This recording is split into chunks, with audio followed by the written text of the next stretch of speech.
Princess Charlotte stood next to Queen Camilla, silent, not moving, and shaking. She didn't yell, she didn't run away. She turned to the royal guard and yelled, "Please help me."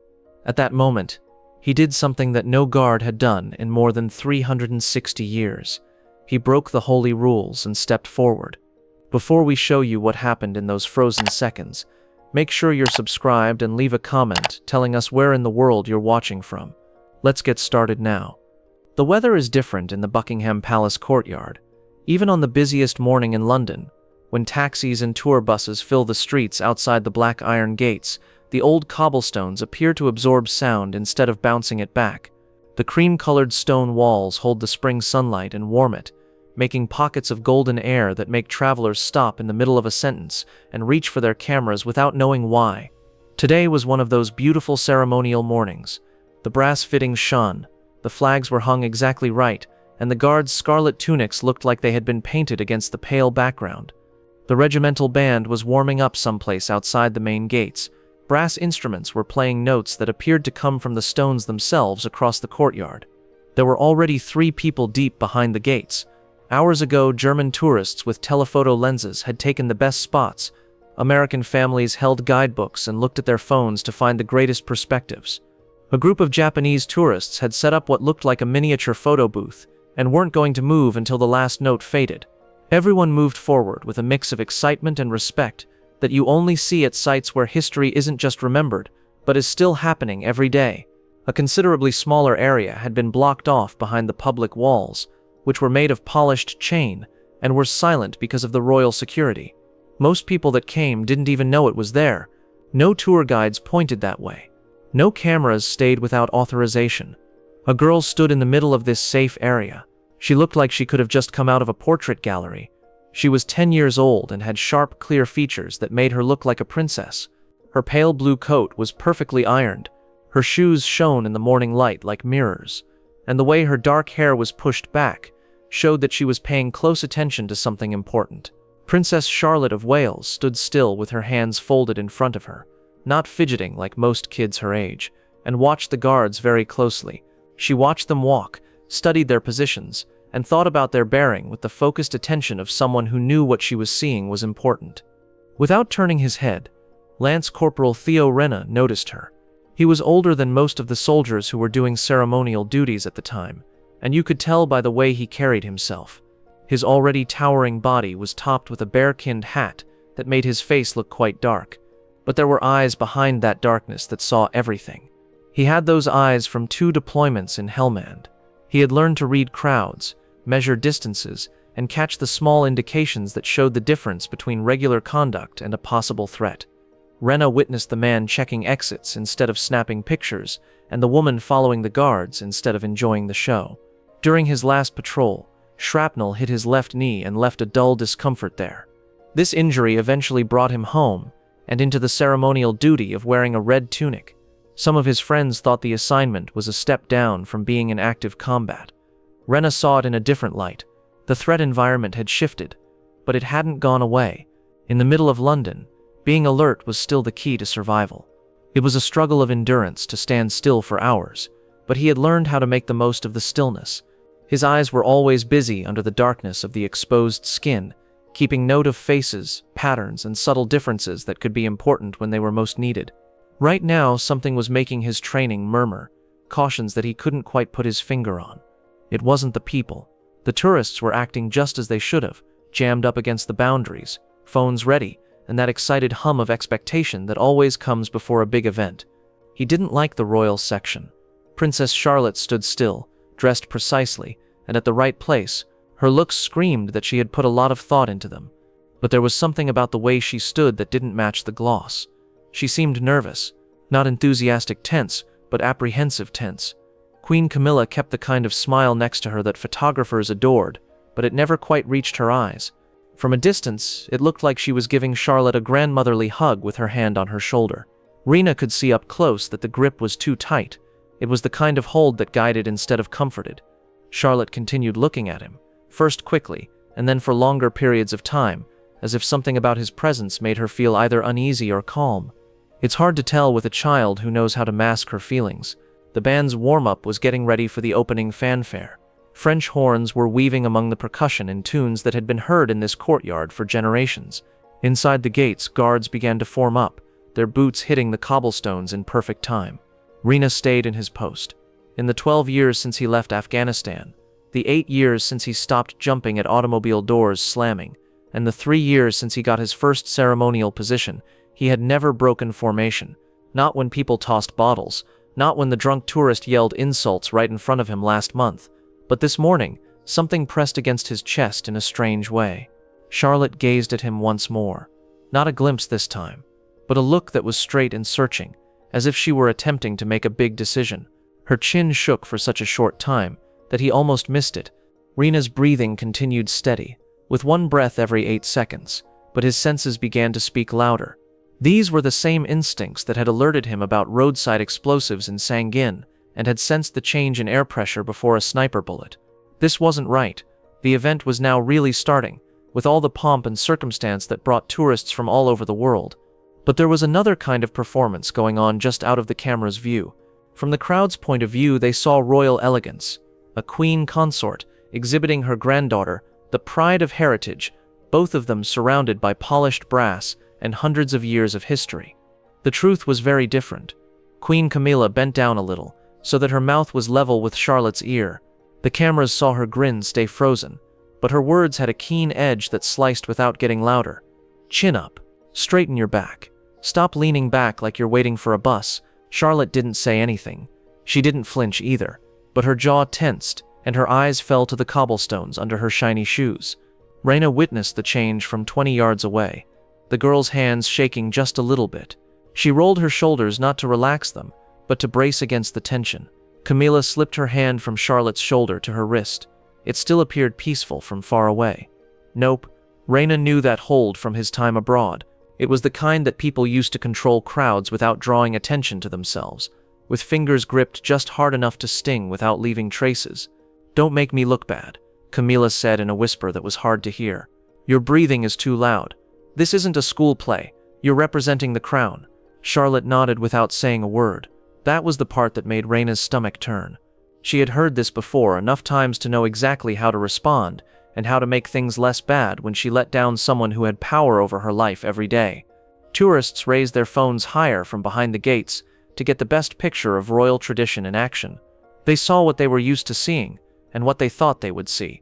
Rina saw what was really going on, a child being told she wasn't good enough, being held so tightly that it ached, and being made smaller by someone who should have been protecting her. His breathing got even slower. He had stayed in place during mortar attacks without blinking, and he had watched comrades bleed to death next to him without moving. He knew how to wait. He knew how to be disciplined. But this seemed different. He kept a closer eye on Charlotte now, not as a ceremonial guard, but as someone who had seen pressure shatter people. She wasn't standing confidently. She was standing defensively, with her shoulders hunched inward and her weight placed back on her heels, ready to run away if she had to. The expression of someone who had learnt that it was safer to make herself smaller than to take up space. Camilla moved again, pushing Charlotte's coat around with too much force and smoothing out fabric that didn't require it. Her fingers fell close to the girl's collarbone, and her thumb pressed in just enough to make her point. "Look ahead. Stop acting like a tourist. You are not here to stare. You are here to do your job." For a minute Charlotte's calmness faded. Before she bit down on it, her lower lip shook. She was 10 years old and trying not to cry while hundreds of people watched her be perfect. Rina's grip on his weapon got a little tighter. Not enough for anyone to notice, but enough for him to feel his own anxiety growing. He had learned to spot all kinds of combat grief, but he had never learned how to spot it when it was wrapped in royal blue and concealed beneath ceremonial grins. Charlotte turned to look at him again. This time she looked at him for a long time, as if she was trying to express something she couldn't utter out loud. Her eyes were brilliant with tears that hadn't fallen yet. Rina felt something break inside his chest, a wall between following the rules and being a decent person. She thought back to Helmand, where a small Afghan girl and her father had come up to their checkpoint. She was about Charlotte's age, with the same wide eyes and the same careful way of standing when adults were talking over her head. They had told the father to leave. There was no room for negotiation. That day, civilians couldn't get in. He had seen them stroll back along the sandy road. The girl looked back once, and her face was the same as Charlotte's. 2 days later, mortar bombardment hit their compound. The residence of the same family was hit. The first thing the medics saw when they got there was the girl. She didn't make it. Reina had carried that burden for 8 years. The awareness that sometimes doing what you were told meant letting down the people you were supposed to protect. But he still didn't get up. Couldn't get up. Not yet.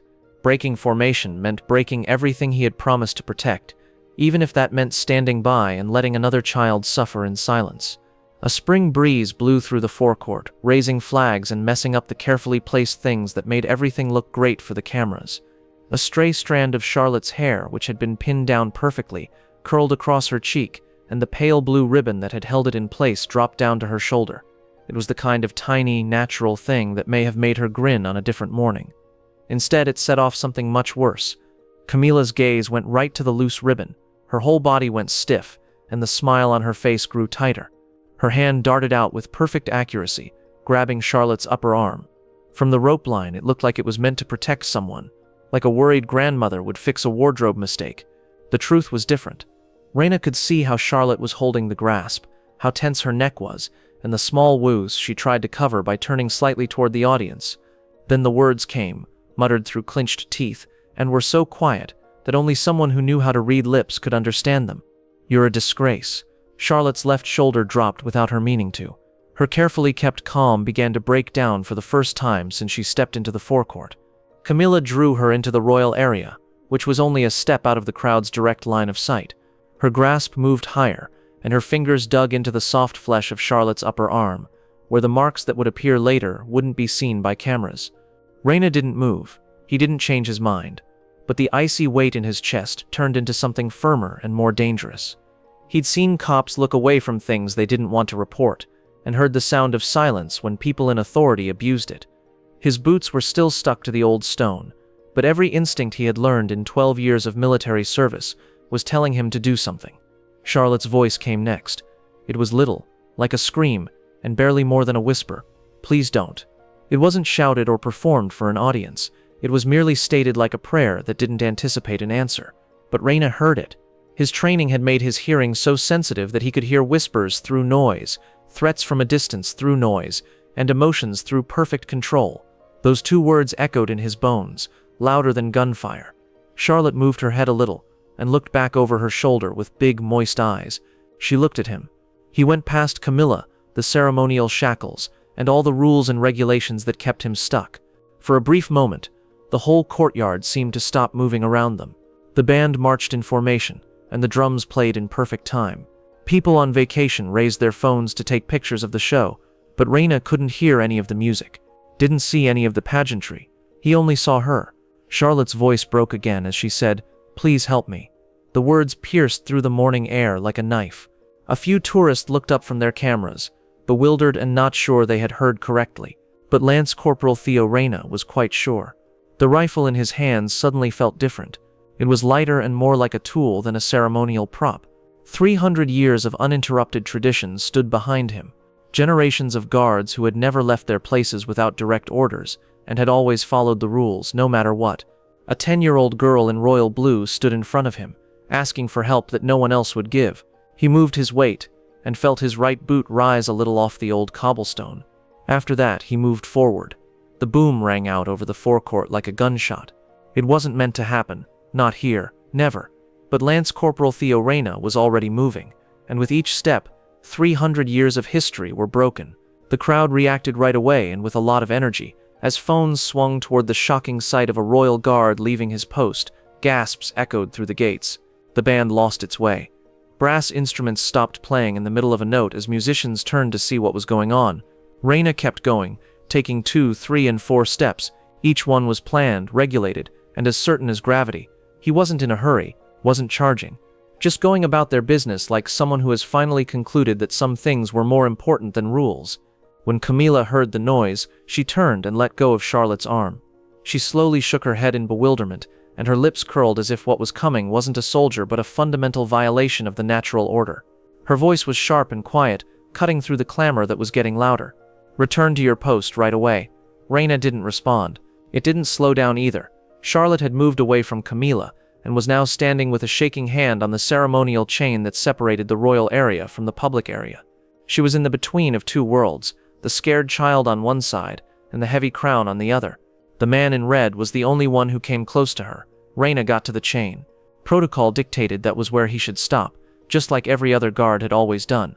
But the rules have already been broken. He walked over where every camera, diplomat, and security officer in the forecourt could see him. Lance Corporal Reyna went into the royal enclosure. The quiet that came after wasn't serene. It was full of the energy of seeing something that had never happened before. Camilla took a half step forward, and her mask of calm slipped just enough to expose the math underlying it. "You're making a fool of yourself." Reyna's answer echoed over the courtyard, strong and steady, and impossible to miss. "She asked for help, Mom, and I heard her." He gazed down at Charlotte, not with pity, but with understanding. He knew what it was like to be stuck in a situation that you couldn't change. "I heard her," he said again. Camilla lost her cool for a split second. Her face showed disbelief, then anger, and then the fast mental calculation of someone recognizing that everyone in the forecourt was now looking at her. She looked at the plainclothes security guards near the garden walls, hoping they would bring everything back to normal. No one moved because they could all see what everyone else could see. This did not break security. This was safety. Charlotte moved a little closer to Reyna, but she didn't grasp him or hide behind him. She just moved to where she felt safest. She didn't have to say anything else. Her choice told you everything. Camilla's voice lowered to a hiss that was barely loud enough to say, "You will lose your job for this." Reyna's posture didn't change. She stood like a soldier, with her weapon held correctly and every inch of her body looking like a soldier. He didn't say anything, didn't make sense, didn't say anything. He just stood where he was supposed to be, which was between a scared child and the person who had been hurting her. The band struggled to get back in time behind them. The snare drum pounded once, then again, as if it were trying to put the universe back in order. But no one was paying attention to the music anymore. Every lens, face, and pair of eyes in the forecourt were on the one guard in red, who had just changed 300 years of rules.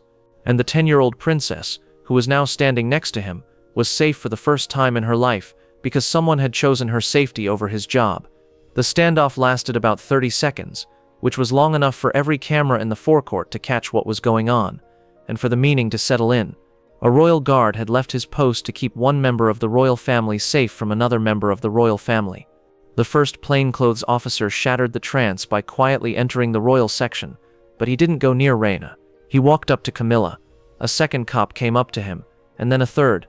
They didn't touch her, didn't yell, didn't make a scene. They just stood in a way that showed professional courtesy, which made their point clear.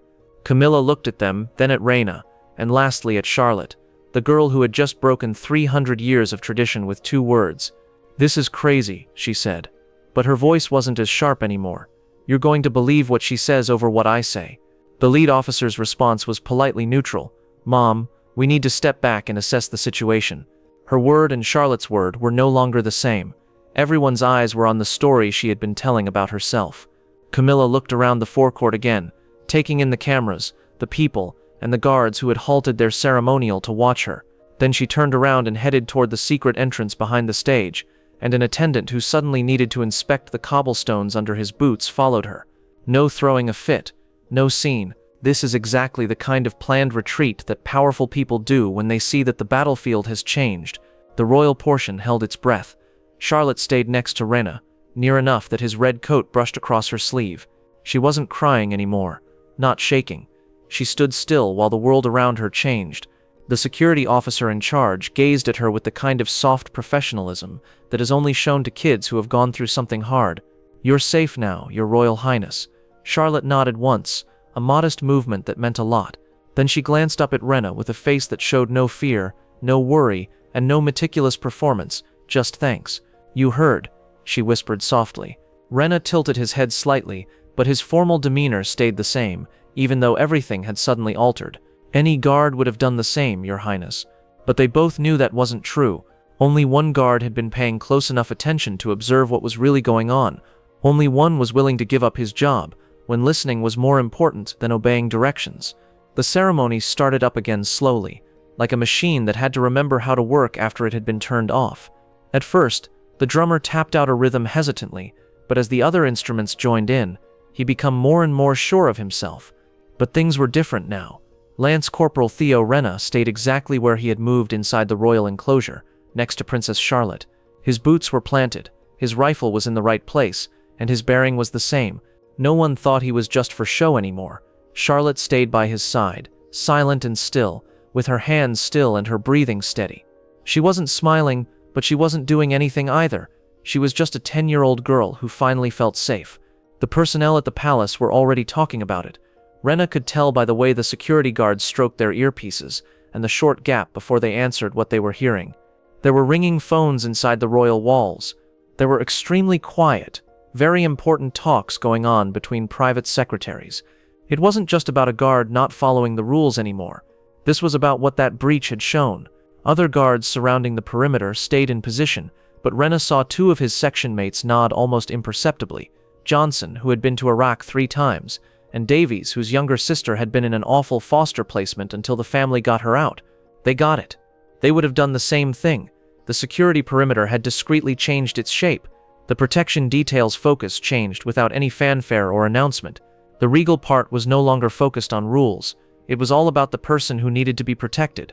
But Rena knew that the major effects were just starting. You couldn't just walk away from breaking rank. There would be investigations, disciplinary hearings, and questioning from people who had never been in a position to stop someone from abusing a child. His military career was probably over. He didn't care that Charlotte was now breathing regularly for the first time all morning.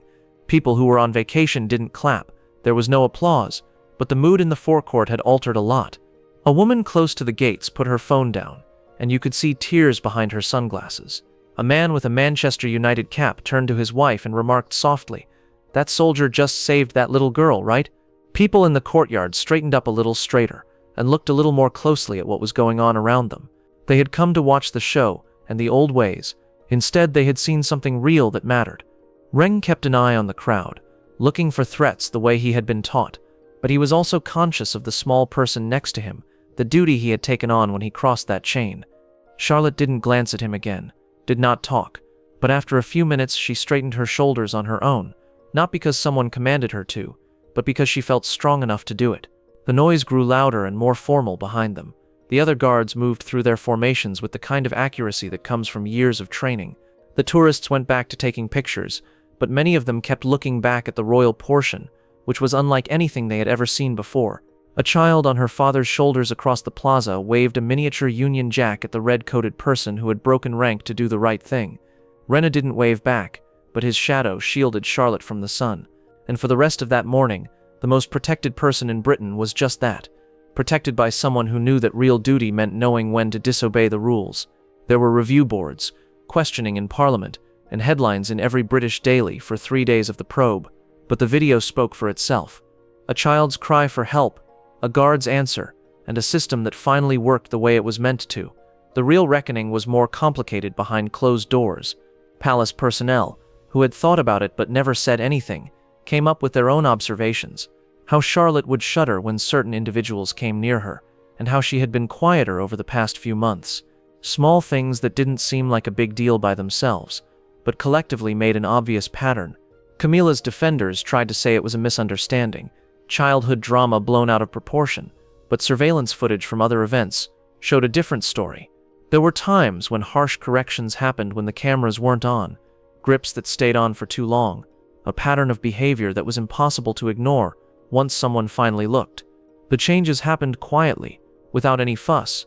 New rules for keeping an eye on encounters with royal kids, independent welfare workers who came by for regular check-ins that couldn't be planned or prepared for. Changes that should have happened years ago, but one guard's choice made them essential. Lance Corporal Theo Reyna stayed at his post. He got a commendation, but he never talked about it. More crucially, he was moved to Charlotte's permanent security detail. On paper, this appeared like a normal job, but for everyone concerned, it was a big deal. The palace's response was diplomatic. After a thorough review of protective measures, changes have been made to make sure the safety of all royal family members remains the top priority. What it truly meant was that they had finally started to pay attention. Princess Charlotte went to the following event with the same quiet grace, but her demeanor was different. She stood up straighter, glanced around more freely, smiled when she wanted to, and when she saw Rena across the forecourt, she stroked her chest just above her heart, a little gesture that meant everything. Two people who knew that courage isn't always loud recognized each other. Sometimes it's a child finding her voice when no one else will pay attention. A soldier may choose humanity over tradition at times. Sometimes you just have to remember that the right decision and the easy choice are seldom the same. What would you have done if you had seen that request for help? Do you think there are times when breaking the rules is the right thing to do? And how many more kids are waiting for someone to hear them when they ask for help? Please tell us in the comments below where you are watching from, and if you think Lance Corporal Rena made the right choice. If tales like this make you remember why bravery is important, please like and subscribe so you never miss what we share next. Send this to someone who needs to remember that the real heroes are the ones who do something when everyone else is just watching. The screen is ready for your next story. Click it now and I'll see you tomorrow with another event that shows the same thing. Sometimes the most essential rule is to defend the innocent no matter what it takes.